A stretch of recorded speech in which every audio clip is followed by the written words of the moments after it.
people don't realize there's going to be a lot of perceived failure in the process. So what do I mean by failure? Not getting a job right away. So, when you read LinkedIn, you see a lot of, I got the job. You don't see people saying, I didn't get the job, right? You see, I got the job. And that's the only data point you see. So you're assuming this person went after a job and they got it. Welcome to Veteran CEO Magazine, where veterans lead the way. Today, my guest is Pat Hubbell. Pat is the co-founder and director of Canodorful, an organization that connects military veterans with qualified interviewers to practice interviews and really to nail that interview.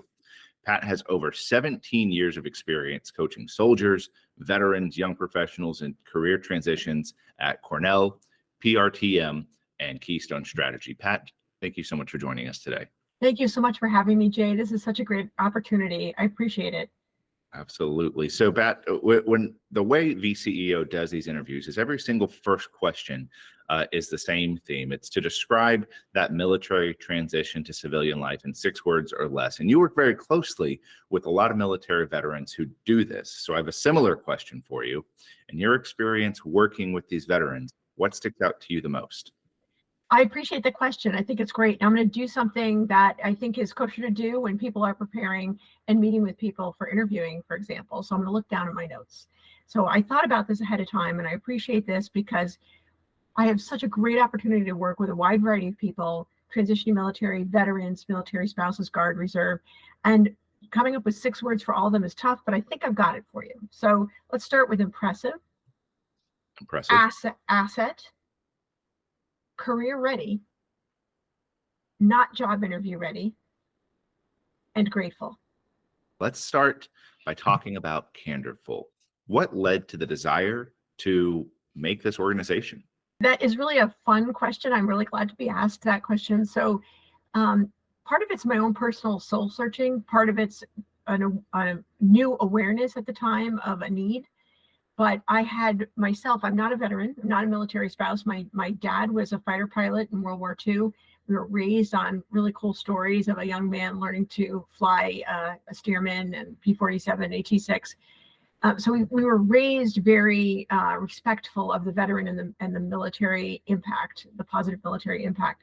But I had a normal corporate career, and I ended up in a role at Cornell's MBA program after a stint of staying home with my then teenage daughter. I had had a terrible time transitioning back into the workforce, despite an engineering degree and an MBA from MIT Sloan. I had what I would consider a good pedigree, but a horrible time getting back into the career world. Accidentally got networked into this role at Cornell, where I met a ton of students, and we worked with them on a lot of aspects of careers, including mock interviews. And during the process, because there's that engineer in me, I wanted to figure out what was making the greatest impact on our students in terms of their career readiness. I'll tell you, mock interviews, when we used to run these programs, were really intensive, and they were actually difficult to organize. So I went after the data associated with that, and I compared students who didn't participate in mock interviews and to those who did participate, hoping we wouldn't see much difference, I have to admit, because I was going to make a case for taking out this very expensive methodology. But instead, I found that students who participated in our mock interviews were twice as likely to land their desired job and did it 6 months faster than the students who didn't participate. So it's like, okay, we actually need to do more of these. And I realized if we we're going to do more of these, we needed to figure out a better way to run these programs so that they weren't as taxing, if you will. And I used the opportunity to work with IT to develop somewhat of a platform for alumni to volunteer certain hours, students to go in and grab those hours. So semi-automated it. Left that job, went on to Keystone Strategy, a really cool company out of Boston, San Francisco, New York City, doing a lot of different consulting gigs. But one of the things that was a hot topic there was double-sided platform, Uber, Airbnb, Amazon, et cetera, and the importance and how scalable they were. So after a couple of years with them, I'd kind of put these pieces together where imagine a situation where we could get a large group of people that wanted to help other people and connect them using double-sided platform technology with people who needed this help. Meanwhile, a student I'd worked with at Cornell's MBA program, Pete Sukitz, who had been transitioning out of the military by way of that Cornell MBA. He called me and we started noodling on these ideas. And we decided that bringing this to the veteran community would be something that would feel really good. It'd be incredibly impactful. And what a cool challenge to try to develop this thing. So that's where the whole thing came from. We started thinking about this in 2016. We incorporated in 2017. We joined a Mass Challenge accelerator in 2018 to get ourselves deep into the startup world. And we support 180 people in 2018. And this year we'll probably hit 1,200 people we supported in the year. 1,200 veterans just this year alone. Yes, veterans, military spouses, yes. You talked about being able to transition twice as fast and 6 months faster.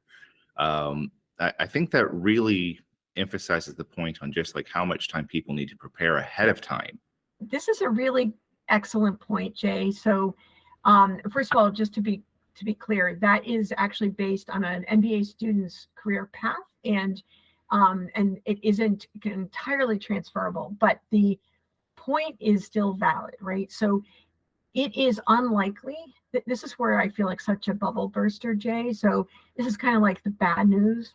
So hopefully we'll do a lot more good news after this, but there is no leaving the military and landing a job the next day. I suppose 1 in a million chance that could happen, but that isn't going to be how it happens. In fact, two major points that I like to make with people is that networking is essential. We all know that, but very few of us really know what networking means and how to do it. It's one thing to hear you're supposed to do it. It's another thing to sit down and do it. The second piece is people don't realize there's going to be a lot of perceived failure in the process. So what do I mean by failure? Not getting a job right away. So when you read LinkedIn, you see a lot of, I got the job. You don't see people saying, I didn't get the job, right? You see, I got the job. And that's the only data point you see. So you're assuming this person went after a job and they got it. Reality is, if they're doing it right, my data would show that they networked with 100 people / companies. It's a lot. And they probably, or they attempted to network with 100, but they probably made contact with 20 to 50.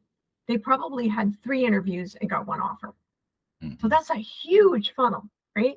So that takes time. So getting back to the twice as likely 6 months sooner, you need to start preparing. If you're transitioning military, you need to start this process, in my opinion, 1 year away from the date that you want to be employed. Why? Because you need to learn all these pieces. You need to start networking. You need to work on the resume, which is not the most fun to work on. And I will always make a recommendation for the 2-Hour Job Search, which is a book all about networking written by Steve Dalton. And I can go into more detail about that if you're interested, Jay, but that is a great resource for transitioning military and military spouses.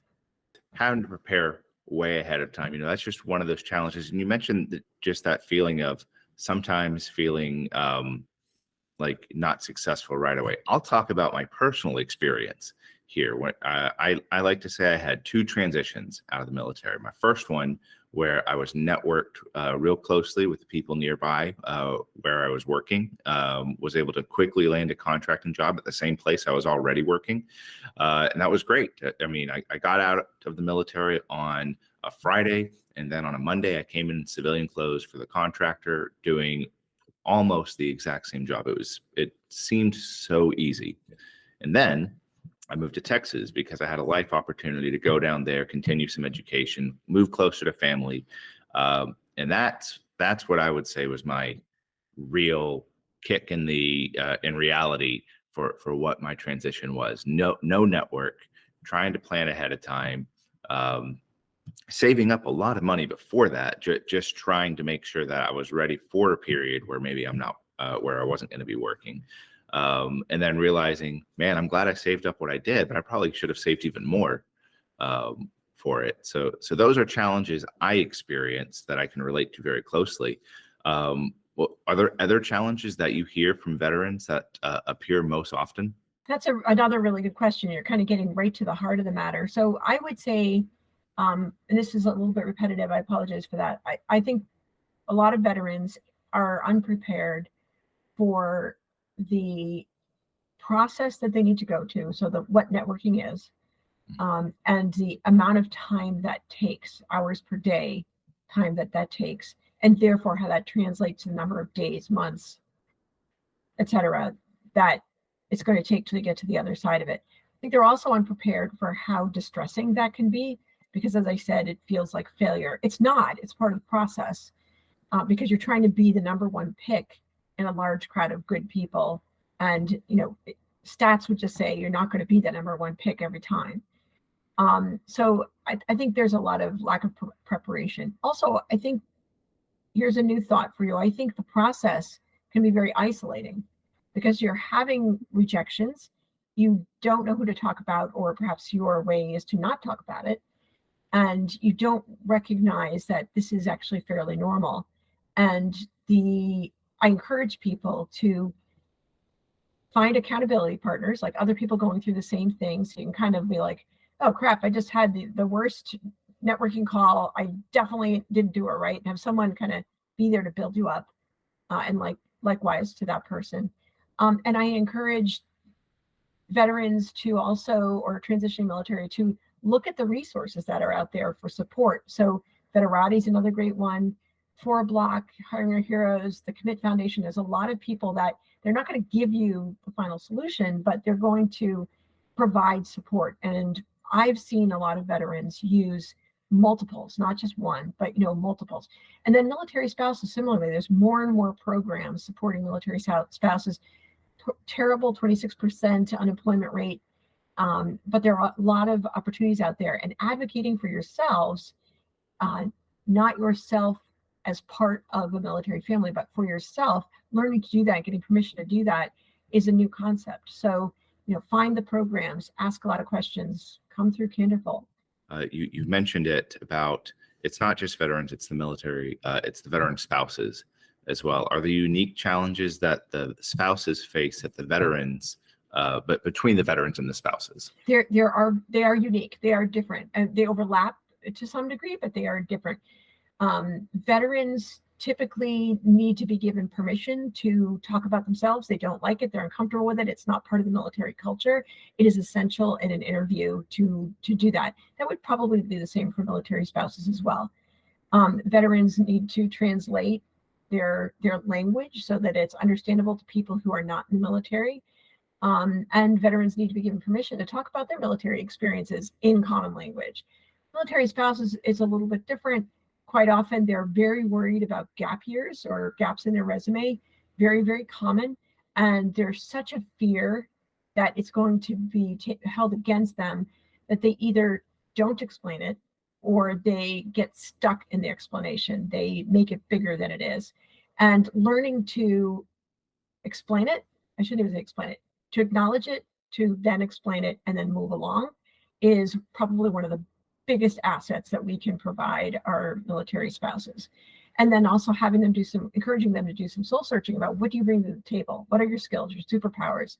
Because you're not just the spouse of a military person, which tends to be what they talk about. Mm-hmm. My husband, my wife is in the military. That tends to be their leading question. And that's valuable, and it's really important. It's something to be proud of. It's not part of what you bring to the table on a job.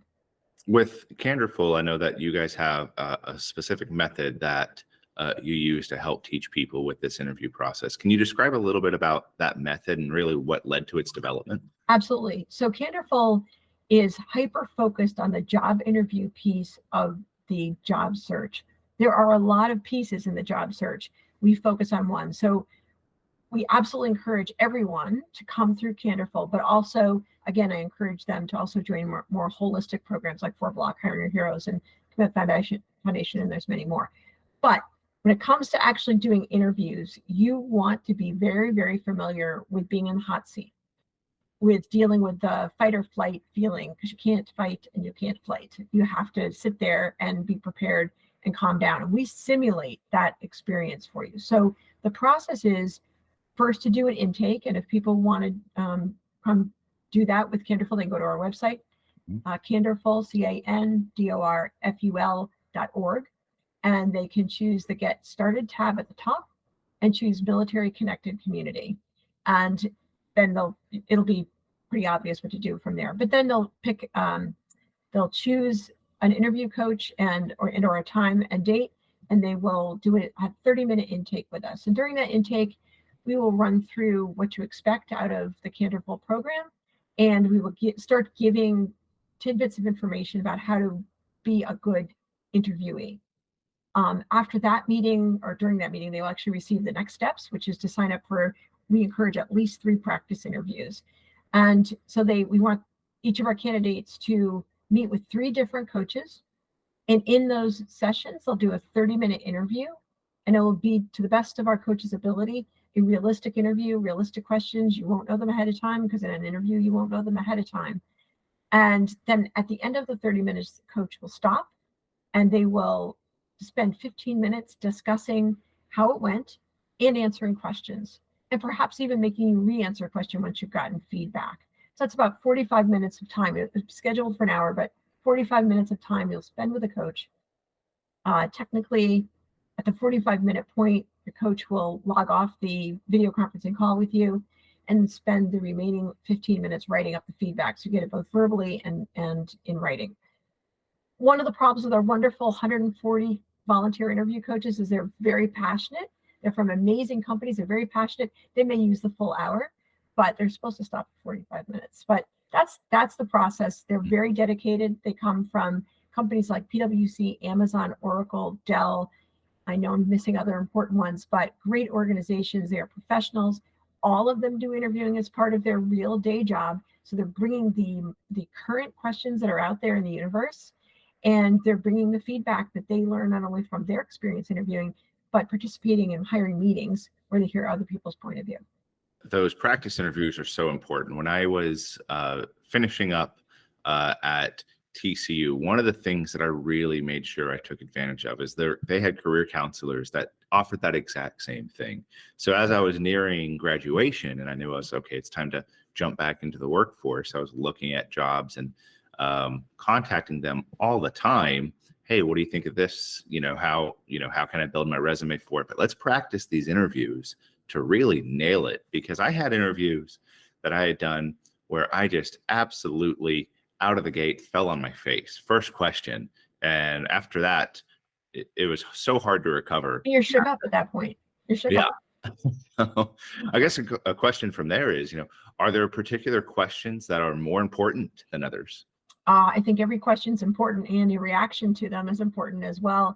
And even if you don't know the answer, there's a reason they're asking these questions, right? So even if you don't know the answer, the ability to stay calm and think about how you can answer it with honesty and certainty is really valuable. And again, that comes from practicing with people and people who are in industry, not just people who do it as counseling. It's really important, like you mentioned, as part of the program. And that's what we did at Cornell, right? We were helping students that way, but we used to bring in the alum, because those were the people out there interviewing people. And that's the model here, is we're using people from industry who know what the trends are, what the questions are. But now let me give you a more literal answer. So the organizations, if they bring you in to interview, they've already seen your resume and they know you have at least the basic skills to do the job. They're already to that point. The question is, now they're looking at, do you fit with the organization, right? So how you answer questions becomes important, and they're looking for people who can solve problems. So using examples where you solve problems, they're looking for people who get along with other people. So perhaps bringing with you, examples of how you dealt with a difficult personality or someone very different than you, but were successful or eventually became successful at doing it. And I think a lot is pulled into the problem solving and getting along with people. But then, if you've actually read the job description, which you definitely should have, and you've read the culture of the company from the website, which you should have, you'll find other areas or other clues where things you want to bring to the forefront. That seems to really be what you were talking about, between that difference between career ready versus job interview ready. Right. So I'm glad you gave me the chance to explain that. So I have met so many amazing veterans and military spouses, and I've met even more non-military. And there's no doubt that the percentage of career-ready folks coming out of the military is incredibly high. There's no doubt in my mind. But the people in the corporate world do interviews from their first internship in college all the way until whatever age they are at that point, right? So they are getting experience saying, tell me about yourself and how would you deal with a difficult person and what's your greatest weakness, and all myriad of questions. They're getting that practice throughout their career. But the military, who are very career ready, in fact, they're probably used to working with lower than required resources, getting problems done in creative ways, probably maybe even excelling over their corporate counterparts. But what they don't know is how to sell themselves in an interview. They don't know what's kosher. They don't know what the guardrails are. They don't know, is it okay to talk about myself? Do I have to put this in only team? Probably not even thinking about it. They're probably just putting things in team format because that's the culture of the military. And who doesn't want to work with someone who thinks in terms of team? But Jay, if I only talk about my team when I'm interviewing, the interviewer has no idea what I did. And if they don't know what I did, if they don't have data, they can't hire me. They just can't do it. So giving permission to the transitioning military and the military spouse to talk about their accomplishments in terms of significant amount of I, not we, becomes very important. It sounds like a lot of it is understanding really, your career value and really your level to the position you're applying for. And something I've heard before that's come up is, well, I'm in the job field. I need a job now. So they take the first thing available that might be below a level that they're really there to do. What are your thoughts on doing that? That's tough. And I don't think there's an easy answer. So I respect that there is a need sometimes to get a job to keep food on the table, right? So when military transition out, that can be at a very high pressure point, multiple kids, maybe some even in college or headed to college, financial pressures are real. I often hear people esoterically writing articles about if you find your dream job, you'll never work a day in your life. And I love the concept. I really, really do. And here's another bubble bursting moment. I apologize to everybody. I am very lucky. I work at Canodorful more than 40 hours a week by far, but it's something I do with some level of sacrifice, right? Because I built it myself and we're growing it from the ground. If I was trying to do this when my daughter was approaching college, the answer would be no. I couldn't do this. So Canodorful is now my dream job. I'm in my 60s. It's a different thing. If I was 45 or 50 with a college education coming, I would have to go for a job that paid more than this. And I might be making a decision between my alleged dream job, if there's such a thing, and a job that's paying more. Or I might be struggling with the job search and not coming up with anything. And as you point out, I get an offer that is 1 or 2 levels below what I think I should be. It's a hard decision.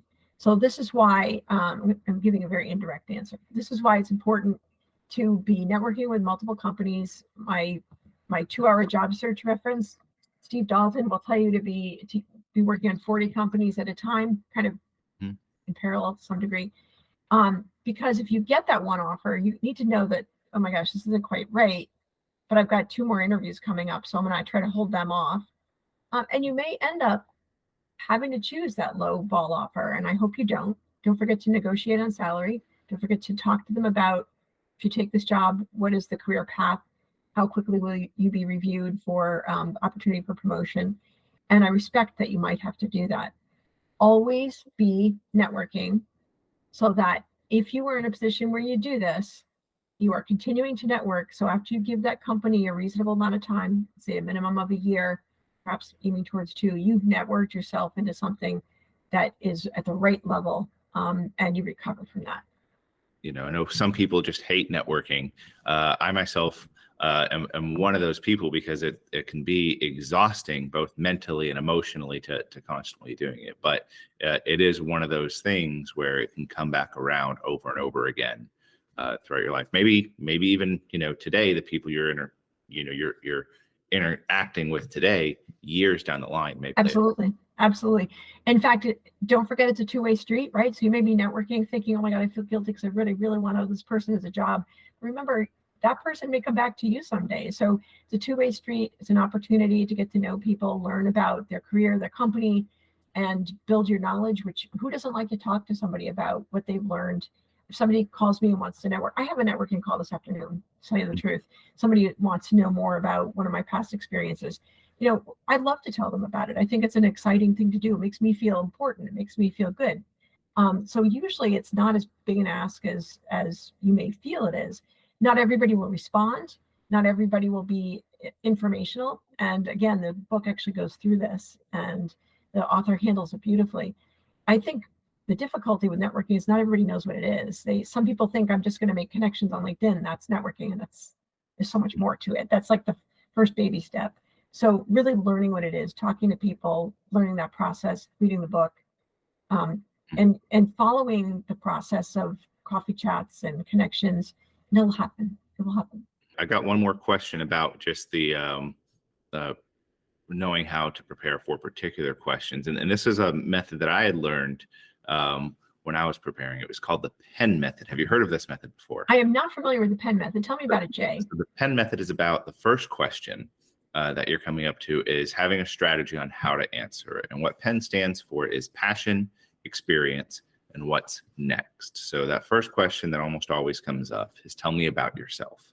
And I mentioned before that this is one that I absolutely flopped on out the gate. And I stumbled, and then I had to restart it. And by then it was already over. But after I learned this method, it was a really great strategy, because I was able to go into it and say, this is what I'm passionate about and how that relates to that job and that career that I'm in.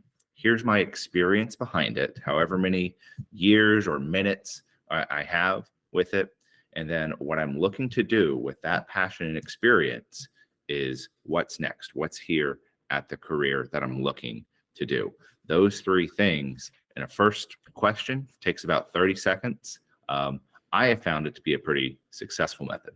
That's awesome. What's nice about that is if you lead with passion, with the passion piece of that, your demeanor is going to change while you're talking. It's going to go to excitement, which is going to mean that person's going to engage with you, and you're going to start to relax. I think that's the kind of the psychological transition that will happen. So, but also to do that well, you need to research the company so you can connect your passion with what they're saying, and therefore you're more prepared and feeling more confident. So, and then it will add to that the experience piece. You got to articulate the important parts of your experience that link with the job that you're interviewing for at that very time. So again, following this method and relating it to the job description in the company is really, really very valuable. And obviously, next step should be aligned with the role that you are interviewing for, which kind of brings them right back. So talking about my passion, talking about my experience, and what's next is this. And that's like handing the ball back to them. Okay, hit me with some more questions. We've talked about different types of questions. We've talked about knowing your position and how to translate that into the career. And then also with the networking time about how that's kind of a continuous thing. So, knowing that there's people at all sorts of different stages, thinking about those veterans who haven't quite got out yet, or maybe thinking about getting out. What are some things that you recommend they do while they're still in the military to set them up for that successful transition? So I'm a big fan of preparing 1 year out. It could even be 2 years out. It won't hurt you. I'm very tactical when it comes to this, but I would start talking to people, like this is early pre-stage networking, talking with people who have transitioned out before you, or friends of the family that you know that are in industry, and learn what's out there. It's a little bit like a needle in the haystack. So just getting comfortable talking to people, especially strangers, is really very valuable. Then I would buy the 2-hour job search in parallel by Steve Dalton. It's about $15 on Amazon. I would not get Kindle. I would not do Audible in this case. I would get the book so you can write on little tabby notes and kind of keep referring to it. I'd read it cover to cover. I'd absorb it and use it as a workbook. And then I would start acting on it. There's no reason to not start that networking right away. And in parallel, maybe after you've kind of done that, at least 6 months out, doesn't have to be, but 6 months out, or maybe even a year out, practice with Canodorful, because where the rubber meets the road is the interview. And a lot of people are just massively nervous about this. And the nerves will get in the way. And that's probably what happened to you, Jay. And it happened to me during one of my last interviews in my recent career. I just all fell apart. And I know this stuff. I knew I was falling apart as it was happening, and I didn't get the job, and I knew it like 2 minutes in, I wasn't going to get it because I wouldn't have hired me. So practicing is important. So why not come through Canderful, do 3 practice interviews? You can always come back and do it again as you get closer and kind of hone the more specifics about it. So that was asking people questions, buying the book, The 2-Hour Job Search, starting to practice with Canderful, and starting your networking. And know that I keep hearing over and over again that the transition itself is incredibly hectic and incredibly time consuming. So if you push things off, you may not get to them. So if there's some things you can do in advance, even if it feels early, why not do them? A lot of these questions you've really talked about, how people make themselves an asset, how they show the most impressive parts of their career. We've talked about the career ready and not job interview ready questions. But this last part I really want to ask you is gratefulness. You said grateful. What do you mean by that? I'm going to sound probably really corny, Jay, when I say this, but I do love working with veterans, but perhaps it's not as generous as it sounds, because I also get a lot of good feels from working with veterans. So why is that? And military spouses, why is that? As a population, to me, they seem to be a group that is grateful and understands that they're lucky to have resources like Canderful and like all these other wonderful resources out there. It is rare when I only do intake. I don't do interviews anymore because I'm building the business. But when I do intake, it is rare that it doesn't end with the veteran or the military spouse giving me a heartfelt thank you and kind words that make it so that here I am doing something and I walk away feeling uplifted by this person. So the gratefulness is something that culturally perhaps we've forgotten outside of the military. And so it's so lovely to see it and feel it from the wonderful veterans and military spouses. In fact, we just sent to all our sponsors and granting organizations a video of about 6 of our Canderful alum from 2023 thanking us. And it's resonating really strongly with the folks that we work with, because, a lot of people don't take the time to thank. And this group of people seems to do that. And it seems like such an easy thing to do, to add that thank part. But absolutely. It helped a lot. Spread the word, because we're doing good things and we have the capacity to do more of it. And thank you so much, Jay, for having me on. Pat, thank you so much.